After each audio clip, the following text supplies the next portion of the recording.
In the early 1800s, winter in the Appalachian high country was not a season, it was a reckoning. Snow accumulated in layers, hardened into crust, and sealed valleys off from the outside world for weeks at a time. Wind tore through mountain gaps with a force that could split green timber and drive frost through the seams of a tightly built cabin. Survival depended less on strength and more on understanding the land. And one winter, a single unconventional decision would mean the difference between a settlement that endured and one that simply ceased to exist. Most settlers built as they had everywhere else. They raised barns on stone piers or stacked log foundations, allowing air to circulate beneath the floor to prevent rot. Ventilation was considered essential. Livestock produced heat and moisture, and without airflow, dampness bred sickness. Raised barns also protected animals from spring floods and predators.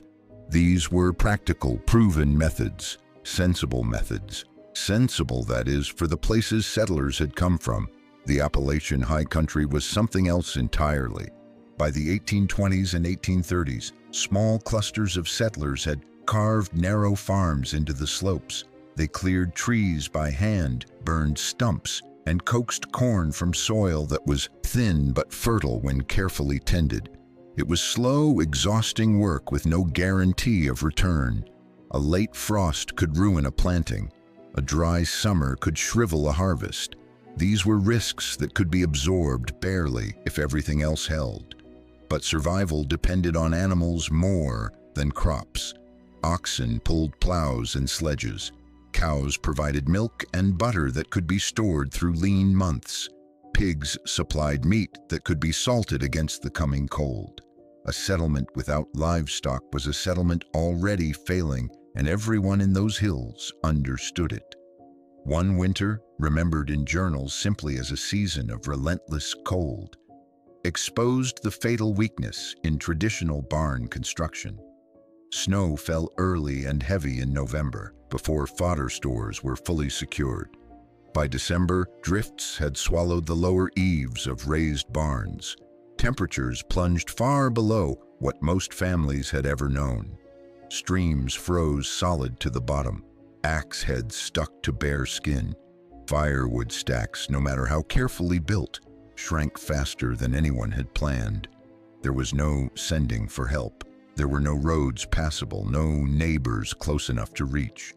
Each homestead sat isolated in the white silence, managing its own diminishing resources against a cold that showed no sign of relenting. Raised barns, exposed to wind on all four sides, became chambers of bitter air. The open space beneath their floors, designed to allow ventilation, now funneled wind directly under the structure, scouring heat from every plank and post. Floorboards froze stiff. Frost crept along interior beams.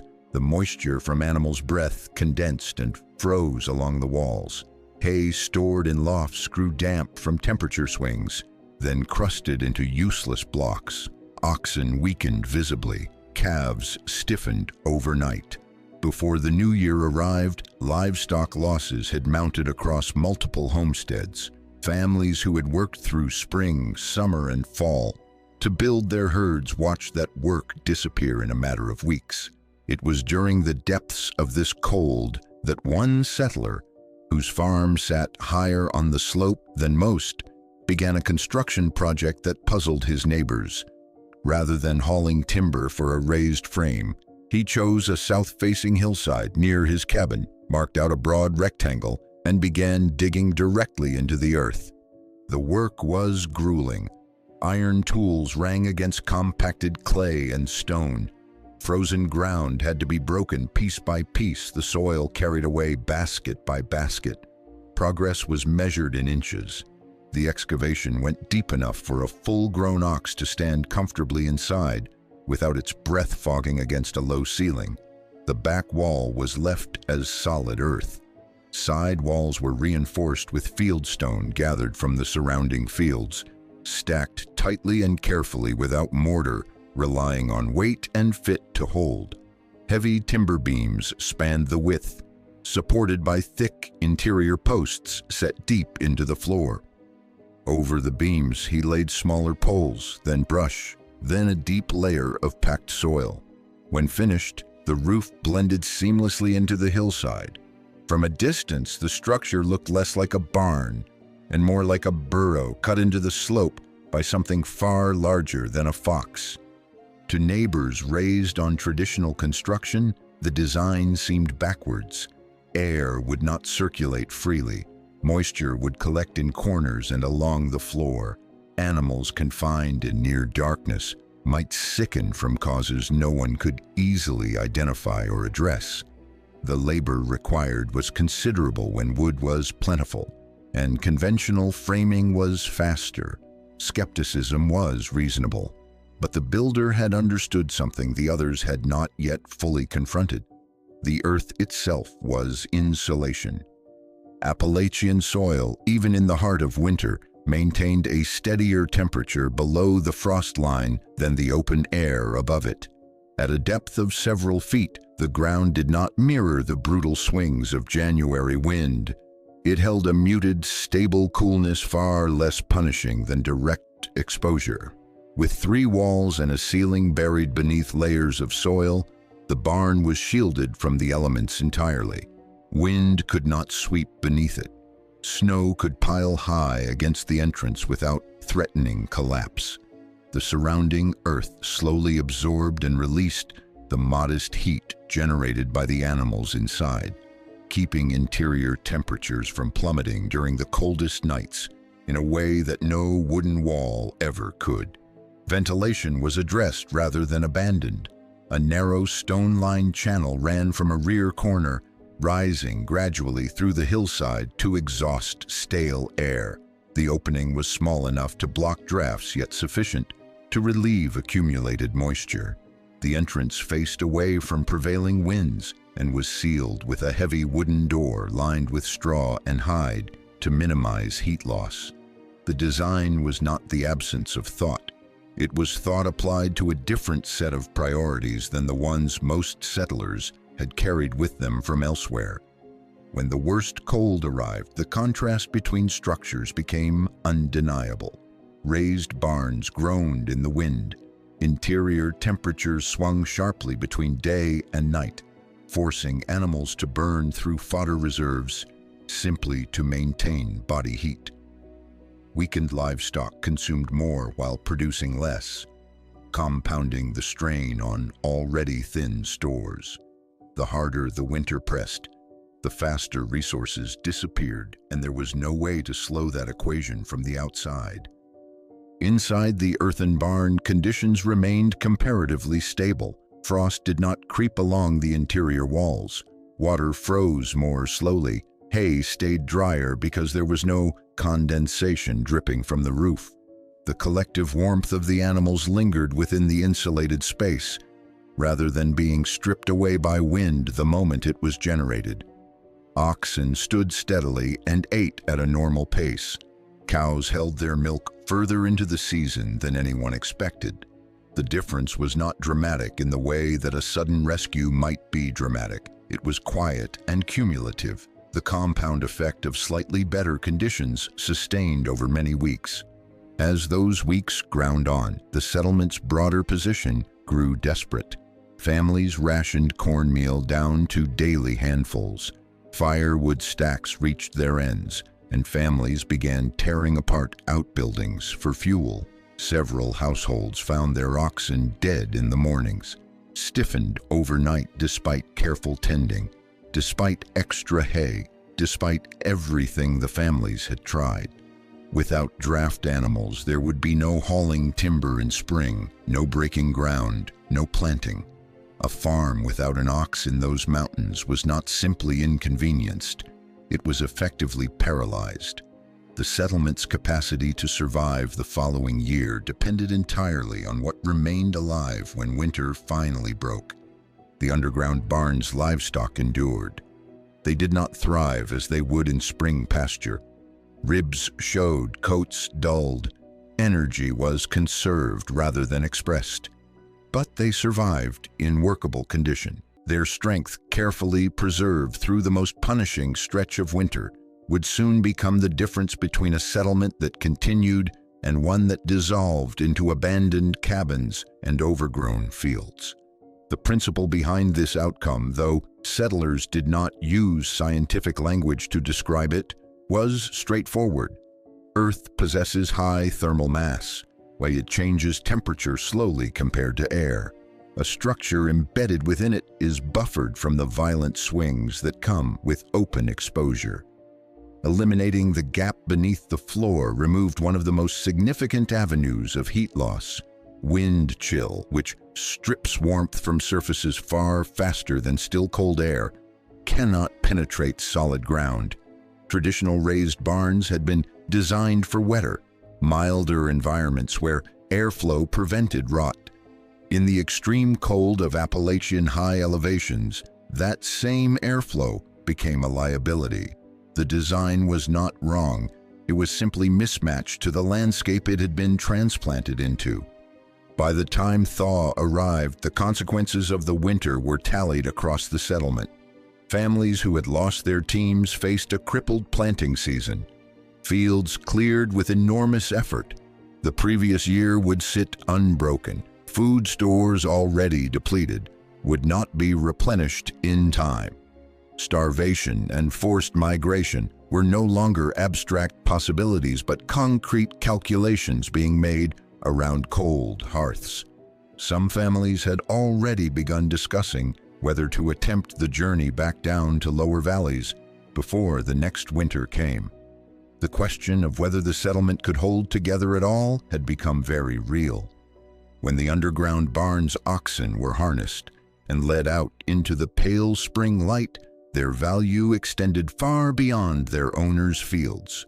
They broke soil for neighboring families whose teams had not survived.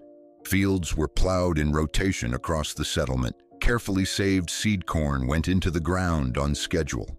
Timber was hauled from higher slopes where fallen wood had lain waiting through the winter, unreachable without draft power. Those preserved animals became a bridge carrying the entire settlement across the narrow margin between collapse and continuation. Their survival did not just save one farm, it gave the entire community the means to try again. Over the following years, others adapted what they had witnessed. Some did not fully bury their barns, but banked heavy earth against exterior walls. Before each winter, others built partial hillside structures, embedding one or two sides into the slope while maintaining a more familiar profile from the front. Stone foundations were laid deeper, gaps beneath floors were sealed during the coldest months, and reopened in spring. No single approach became universal, because no two hillsides were identical and no two families had identical resources. But the underlying principle that the earth could be enlisted as a partner against the cold spread through the community, one observation at a time. The approach carried its own demands. Without adequate drainage, water could infiltrate walls during heavy rain or spring melt and undermine the very stability the design depended upon. Proper siting on a well-drained slope was critical. Timber beams needed protection from prolonged ground contact, typically through charring the surface or treating it with natural oils rendered from animal fat. These refinements emerged through experience, passed between neighbors who had watched carefully and drawn their own conclusions from what they saw. But the core insight held firm. In the Appalachian high country, survival required working with the land rather than against it. Instead of fighting extreme cold by burning ever greater quantities of firewood, a losing battle when storms lasted weeks and woodpiles had hard limits, settlers could enlist the thermal stability of the earth itself as a silent, costless ally. The mountain rewarded those willing to reinterpret tradition in light of what the landscape actually demanded. Livestock represented concentrated wealth in these settlements in a way that cash never could. An ox could not be replaced by spring simply because a family had coins saved. There were no coins, and there was nothing to buy. Losing animals meant losing mobility, food security, and the entire chain of capabilities that made a farm function. Protecting them required decisions made months before any crisis struck. In the dry days of late summer, when the hillside was workable and the coming winter still felt distant and manageable, digging into a slope demanded more initial labor than raising a frame. But that labor, invested once, paid dividends during winters that no fire alone could have managed. In later years, travelers passing through certain mountain valleys occasionally noted barns that appeared half swallowed by earth, rooflines flush with the hillside, entrances tucked low and sheltered from the wind, the whole structure easily mistaken for a natural rise in the terrain. Some assumed they were crude or temporary early attempts at something more permanent that had never been finished. They were neither. They were the product of careful observation, hard reasoning, and a willingness to abandon convention when convention proved insufficient for the conditions at hand. The winter that tested the settlement passed into local memory as a turning point. It clarified which inherited practices belonged to lowland farms and which required reinvention for mountain life. It showed that insulation, wind protection, and thermal stability could matter more than airflow in prolonged extreme cold, and that animals, like their owners, needed steady shelter rather than exposure offset only by fire. Architecture in frontier regions was not fixed tradition but evolving experiment, revised by each season's evidence. The settlers who survived were those willing to read that evidence and act on it without waiting for permission from custom. By saving their livestock, those who built earth-sheltered barns preserved more than individual herds. They preserved planting capacity, communal labor, and the fragile resilience of a community still finding its footing on unfamiliar terrain. Spring harvests were modest, but they came. No families abandoned the valley that year, and the knowledge of what had worked was carried forward into the seasons that followed. Remnants of such structures can still be found today in parts of the Appalachian region, their outlines softened by time and overgrowth, the packed soil of their roofs long since returned to open hillside. They stand as quiet evidence that innovation on the American frontier was rarely dramatic. It was incremental, practical, and born of necessity, the logical result of paying close attention to the environment and being willing to act on what that attention revealed, even when it meant doing something that looked, to uninformed eyes, like nothing more than digging a hole in a hill. The decision to bury a barn was not reckless, it was methodical. It recognized that earth could serve as insulation, that wind was the true adversary, and that preserving animal strength through winter would determine everything that followed. In preserving their livestock, these settlers preserved their future, and in doing so, they demonstrated something that held true long before and long after that particular winter, that sometimes the safest place in the mountains was not above the ground, exposed to every gust and drift, but quietly embedded within the steady, insulating embrace of the earth itself.